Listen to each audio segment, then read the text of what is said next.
ইতিমধ্যে আহি গৈছে ছিংগাপুৰৰ পৰা জুবিন গাৰ্গৰ অট'পছি ৰিপৰ্ট। সেই অট'পছি ৰিপৰ্টত কি আছে বাৰু আপোনালোকে জানেনে?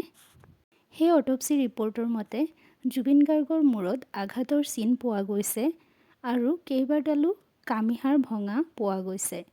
তেজত পোৱা গৈছে অত্যাধিক মাত্ৰাত ইথানল। তেজত ইমান পৰিমাণে ইথানল পোৱা গৈছে বা এলকহলৰ পৰিমাণ পোৱা গৈছে এজন মানুহক সংজ্ঞাহীন কৰিব পৰাতকৈ বহুত গুণে বেছি। প্ৰস্ৰাৱতো ধৰা পৰিছে অত্যাধিক মাত্ৰাত ইথানলৰ উপস্থিতি। জুবিন গাৰ্গৰ ছিংগাপুৰৰ টক্সিক'লজি পৰীক্ষাত ধৰা পৰিছে এইসমূহ তথ্য। টক্সিক'লজিত পোৱা মতে প্ৰতি ডেচিলিটাৰত 333 মিলিগ্ৰাম ইথানল ধৰা পৰিছে তেজৰ নমুনাত। টক্সিক'লজিত দুই ধৰণে পৰীক্ষা কৰে, এটাত তেজৰ নমুনা লয় আৰু এটাত প্ৰস্ৰাৱৰ নমুনা লয়। দুয়োটাত দুই ধৰণে ওলাইছে ইথানলৰ উপস্থিতি। তেজৰ নমুনাত যিটো ইথানলৰ উপস্থিতি ওলাইছে সেইটো পৰিমাণ 333 ডেচিলিটাৰ, মানে এইটো হ'বলৈ গ'লে অত্যাধিক পৰিমাণতকৈ বহুত বেছি পৰিমাণৰ এলকহল তেওঁ সেৱন কৰিব লাগিব। আৰু এটা ৰিপৰ্টত ওলাইছে 369 মিলিগ্ৰাম ইথানল। ইয়াৰ পৰাই আপোনালোকে চিন্তা কৰক কিমান পৰিমাণৰ সুৰা তেওঁক সেৱন কৰোৱা হৈছিল। মাত্ৰাধিক পৰিমাণৰ সুৰাই জুবিন গাৰ্গক অচেতন কৰি আনিছিল। যিজন মানুহে সুৰাপান এৰিবলৈ 8 বাৰ মুম্বাইত গৈ ছেছনত বহিছিল, সেইজন মানুহে বাৰু ইমান সুৰা পান কৰিব পাৰেনে নিজে? আনকি জুবিন গাৰ্গক ছিংগাপুৰত এজন শ্ৰেষ্ঠ শিল্পী হিচাপে এটা ভাল ৰুমো দিয়া হোৱা নাছিল। সেই ৰুমটো জুবিন গাৰ্গে অমৃত প্ৰভাৰ লগত শ্বেয়াৰ কৰিবলগীয়া হৈছিল আৰু অমৃত প্ৰভাক দায়িত্ব দিয়া হৈছিল গোটেই ৰাতি তেওঁক সুৰাপান কৰোৱাৰ। যদি আমাৰ অসমত কোনোবা বাহিৰৰ পৰা কোনো শ্ৰেষ্ঠ শিল্পী আহে তেতিয়াহ'লে VIP ব্যৱস্থা কৰি দিয়া হয়, কিন্তু আমাৰ জুবিন দাই পোৱা নাছিল সেইখিনি ফেচিলিটি ছিংগাপুৰত।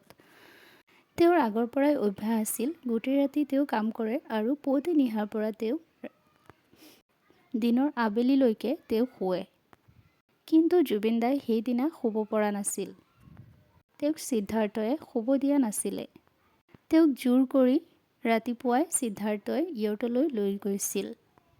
জুবিন গাৰ্গে যেতিয়া 8 বাৰ মুম্বাইত গৈ ছেছন কৰিছিল সুৰা এৰিবলৈ, তেতিয়া তেওঁৰ লগত গৈছিল সিদ্ধাৰ্থ।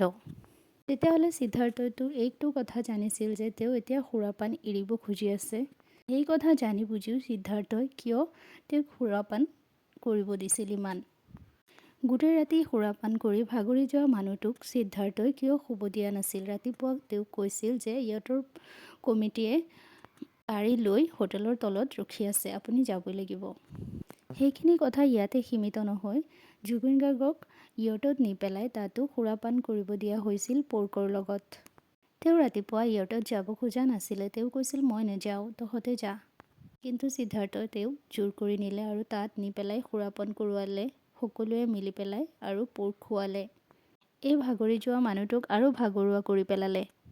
তেওঁ যেতিয়া পানীত নামিব খোজা নাছিল তেতিয়া তেওঁক উচটনি দি পেলাই পানীত নমোৱা হৈছিল গোটেই ৰাতি নোখোৱা মানুহজনে।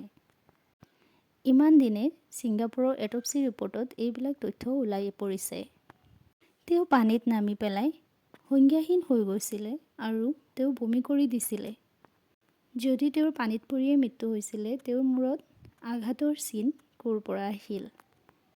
তেওঁৰ কেইবাডালো কামিহাড় ভঙা পোৱা গৈছে। এইবিলাক এটা চিন্তাজনক বিষয় হৈ পৰিছে। আৰু এটা চাৰ্জশ্বিটৰ তথ্য অনুসৰি তেওঁ ৭৫ মিনিট সময় পানীতেই পৰি আছিল। সকলোবোৰ বিষয় যেন কিবা পেচ লাগি আছে।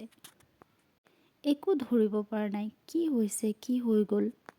ওলাই আহিছে নতুন নতুন তথ্য। তেওঁৰ মূৰত আঘাতৰ চিন আৰু কামিহাড় ভঙাৰ কথাবিলাক শুনি পেলাই মনত ভয় লাগি গৈছে। কিমান কষ্ট হৈছিল তেওঁৰ। অৱশেষত #জাষ্টিচ ফৰ জুবিন গাৰ্গ।